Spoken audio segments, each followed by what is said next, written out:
Hello, everyone, and welcome to our talk today on Australian sustainability reporting standards. Today, Green Parrot, myself, Dan Cox, and Subscintus, Meryl Sukumar, will be able to discuss today some of the requirements and frameworks that are necessary to make sure that you're in compliance and ready for reporting this year and next year. In particular, we will talk more detailed about Group 2 and Group 3, but just to make sure that we understand what that actually is, we'll go through it. Again, my name's Dan Cox, and welcome, Thank you Meryl. so much for having me. Appreciate it, Dan. Glad to be here. I think it's an important topic, and we know it's very timely as well. So it's a good time to be doing this. Absolutely. Completely agree. And we want to make sure people that need to do and the organizations that need to do this reporting are in compliance and avoid any potential fines or court orders for sure. All right. So we did want to go through really quickly what the different groups are for Australian reporting standards. And Meryl, why don't you walk us through what these are and we'll talk about them a little bit. Yeah, sure. So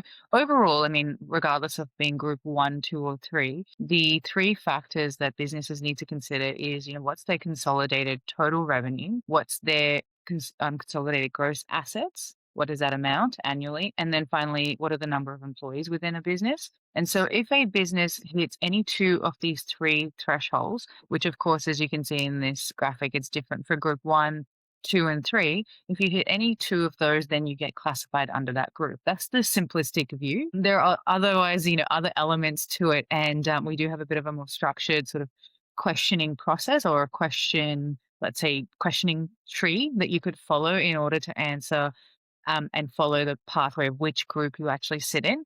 Because the other factor, just at a high level, is also whether you hit the NGES publication threshold. So NGES is the National Greenhouse Gas Emissions Reporting Scheme. So if you hit that threshold as well, then you definitely fall into group 1 and potentially group 2. So it just depends. And it gets complex, I think, for businesses because these are just the three high level factors alongside NGES, the fourth one. But the other thing is, well, there's not one thing, there's really lots of different questioning processes that you need That's to right. go Yeah. through. And also businesses get quite confused with this because some of them have multiple business units or business arms, let's say, under their holding group, or depending on how they're structured, whether they're actually an international organization that's operating in Australia, franchising in Australia. So it is a little bit confusing. And I think many organizations who are then saying, well, we're not obligated because we're not under the Corporations Act, need to also be considering the fact that actually climate reporting isn't just under ASRS, but rather under a broader legislation under the PGPA Act and the climate disclosure that's been released under the government. Yeah, I think those are some great points. I mean, these are the high level, like you said. If you fall into one of these categories, you really need to look at and ask the expert to make sure that you do fall into one of these three Yeah. buckets. But you brought up also the fact that foreign owned entities, if you fall into one of these buckets inside of Australia, you're not Hmm. exempt. Same thing with non for profits as well. That you most likely, if you do fall into one of these buckets as well, you'll still need to do reporting. Now, as Meryl said, we'll go through a little bit of a schematic that she's got and walk through that. But it's very important because the last thing that we want is organizations to have had to have done reporting and yet they haven't. And so there are ASICs and ASIC and other regulatory agencies that are on top of this and are finding individuals and organizations. I did want to make, and you can go to the next slide, but I did want to make one clarifying point is actually that under the Corporations Act is where ASRS is mandatory. But what I meant earlier is that even if you are a not for profit or a governmental organization, which typically doesn't sit under the Corporations Act, because of the PGPA Act and the climate disclosure policy that has currently been released, all entities essentially need to have some sort of climate related reporting. Depends whether they follow the ASRS structure, which has been extrapolated from the international framework, IFRS, or whether they just follow sort of the government mandated climate disclosure focus. So that's just where it changes depending on where you sit. I think there's another point that we should also make as well, is because what we're discussing today is specifically mandatory annual reporting for your organization to government regulatory entities. Now, there is also the push and requirement for most suppliers, whether it's professional services or goods and services, to non-for-profits as well as then to government agencies, that their tender requirements are now requiring sustainability information in order for you to actually submit and lodge tenders, no matter what size you are. So even though you may not be required under these groups, you will probably still need to be required to do some sort of data gathering in order to provide that information to any tenders. So that's something that you need to take in consideration as well. So we've got the shift into the reporting, and it does start from the top and making sure that we understand,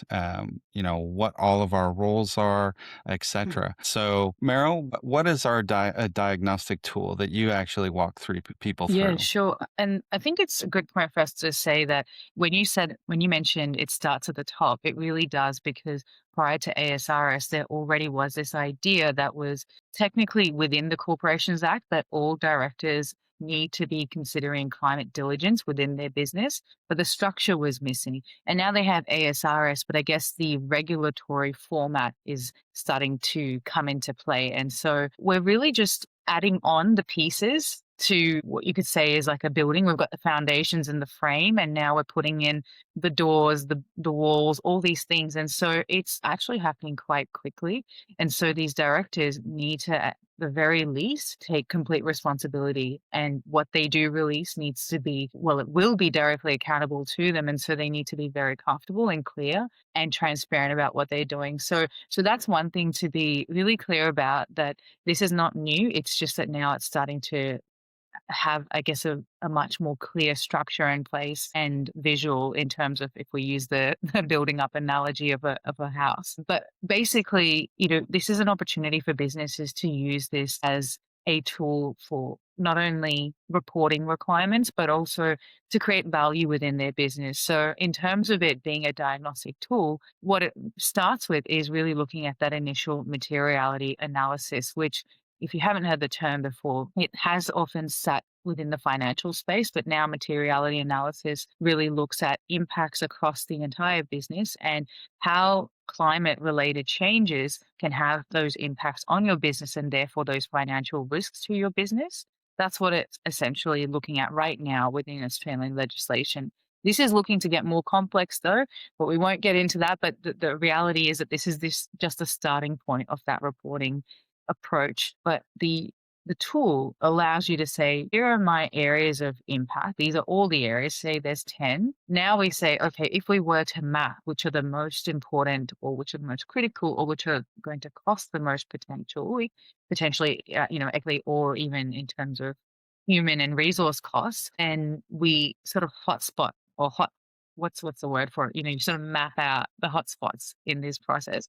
Yeah, the value chain Yes, pieces. and then you say, "Okay, well, let's just focus on these 3 for now in the immediate term, because they're gonna need our most attention, and they're gonna cost the most," whether that's economically, as I said, or, on the human capital piece or the social capital piece. And so this is how it becomes a diagnostic tool to changing the way you do business then, because you start to change what happens at a policy level within your business, how you're addressing these impact areas at a policy level, and then how you're embedding it into your day-to-day or your governance and your decision-making processes, and how you address risk, and then how do you actually measure and manage that risk as well. And so it becomes an entire tool that gets embedded across your business, but it has to start from that top level. Say, and I think there are three major things that you did say. One is there should already be in all these different groups a governance, corporate governance over the organization. So we're just adding into that already existing process to add some additional protocols in order to check out what it is that actually is impacting. Area of materiality has been primarily finance, but it is extremely important, because what actually actually does impact your organization material in these climate or climate related elements and risks really will be the highest priority as far as addressing. And it is about being more proficient and efficient as well with your organization. So it probably will highlight areas of Yeah. opportunities for this investment and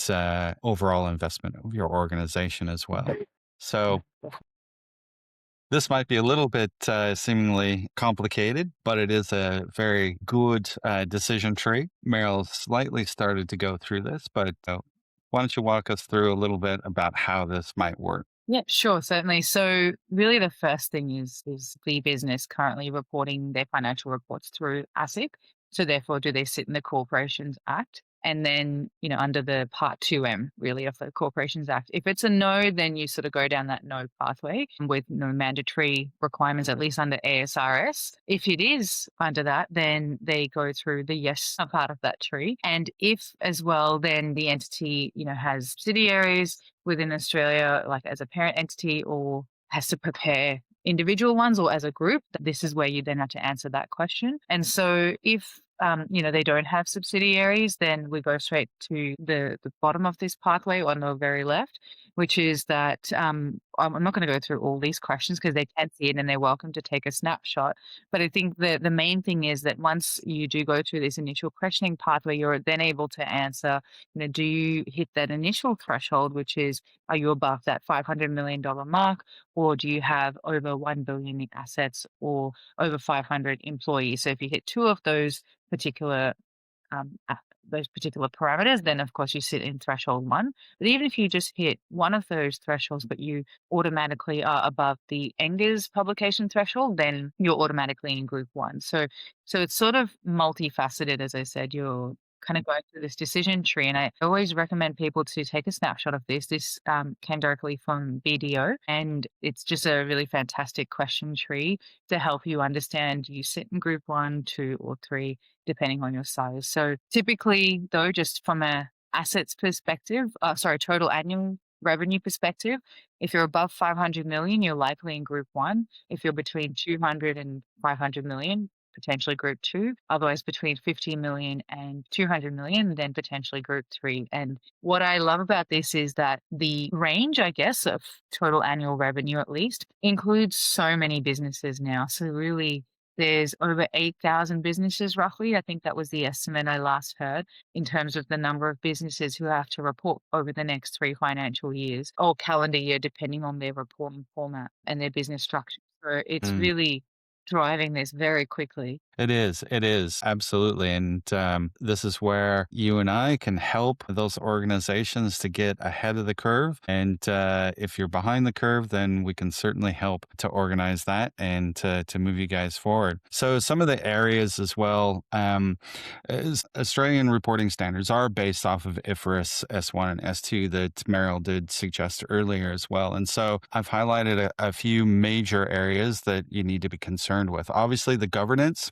There must be a governance structure and climate oversight. And we can talk about that, and we will talk about that in our next talk to get into a little bit more detail about what boards and each of the C-suite needs to do, or owners if they're in group three as well. So strategy, you must describe your business models and what areas are exposed to climate and risk opportunities. And of course, that moves into the risk management. You need to explain how those climate risks are identified, how they're going to be assessed, prioritized, and of course, monitored over the life of the organization. And then the next area moves into the metrics and targets. Again, we need to, under Australian now regulation, report scope 1 and 2 and 3, where looks like my number 2 actually got missed out of there, so I'll have to update my slide there. Scope 3 with greenhouse emissions, if it is material, and for a majority of the organizations that are in group 1 and 2, it will be material. But that's, again, where we need to sit down and do that workshop assessment to make sure what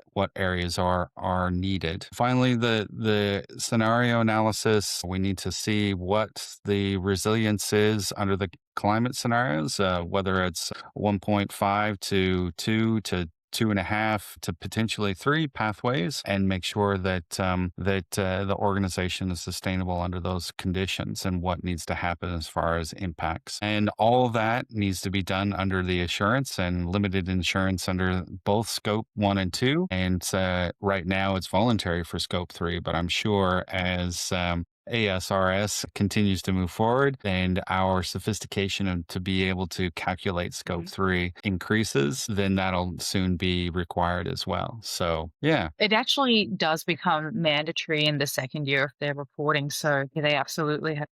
So the other thing I wanted to cover as well today is, what are potentially the issues that you might arise if you've not been able to complete your reporting, and or whether or not some of the elements that we've discussed already are not defensible or documented well enough. So ASIC does have powers as well as other organizations, but they're taking the forefront. So there are financial penalties, there are infringement notices, even director liabilities if it needs to go that far. Of course, there's enforceable undertakings, public censorship, and even court. I was going to just add to this as well. There are businesses already being taken to court around these sorts of things. So, and ASIC is one of them, and they are taking the forefront, but it's even the ACCC. And then there's also ACCR, which is the corporate responsibility organization as well. And so they're already taking businesses like Santos, Mercis, Clorox, who own the Glad bags as well. Various businesses have already been pulled through the court system. And what's really sort of hurtful around this process is even if your business is proven not guilty, for example, around, say, a greenwashing, green hushing related event or whatever it might be, you're still being dragged through the court system. And as we all know, that will automatically start to taint your business reputation. And so, in a highly consumer driven market where consumers, even an individual, can have so much power against major corporations, this is where businesses need to start taking this quite seriously now. That's right. And it's not about intent, right? We all have good intentions to report accurate information, but it is about the ability to document that and be defensible as far as your models, your scenarios, and the underlying data. And the data is extremely important. It's best to understand what those parameters are, so you start collecting it, start supporting those models, those scenarios, as well as then documenting all of your assumptions. And that goes a long way.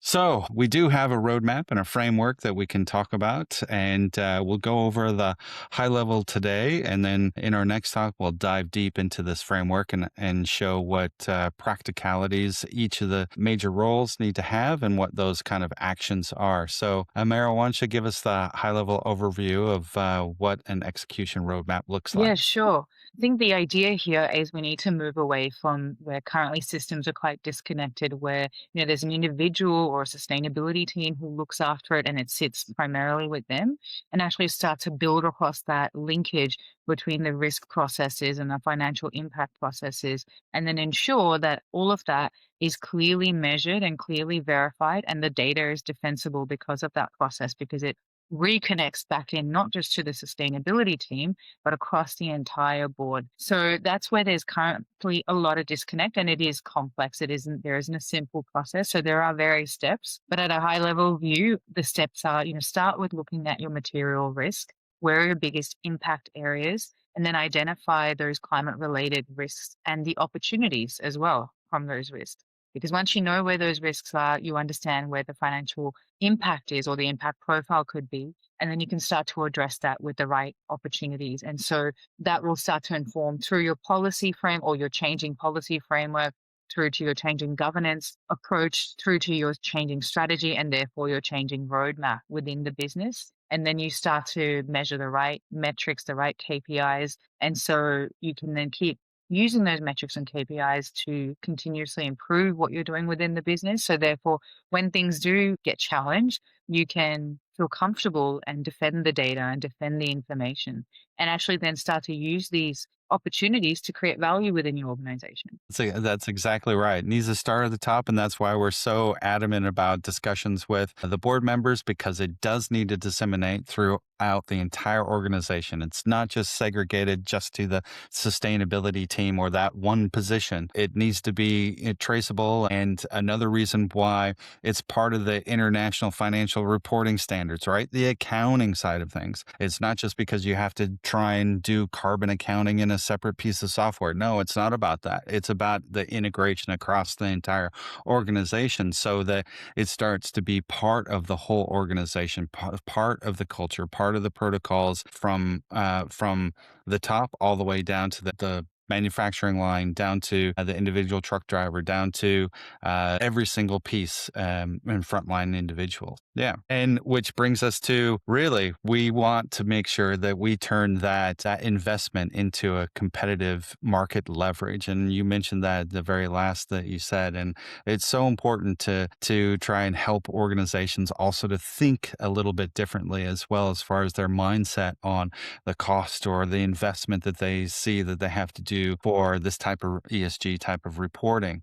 It's actually potentially an opportunity for this type of an asset to turn into a competitive advantage to help with your reputation, help with branding, help with increase in revenue, or even attract a premium for a sustainable product. Absolutely. Yeah. So thank you very much. We'll answer a few questions in the webinar, and we'll see you guys for the next talk.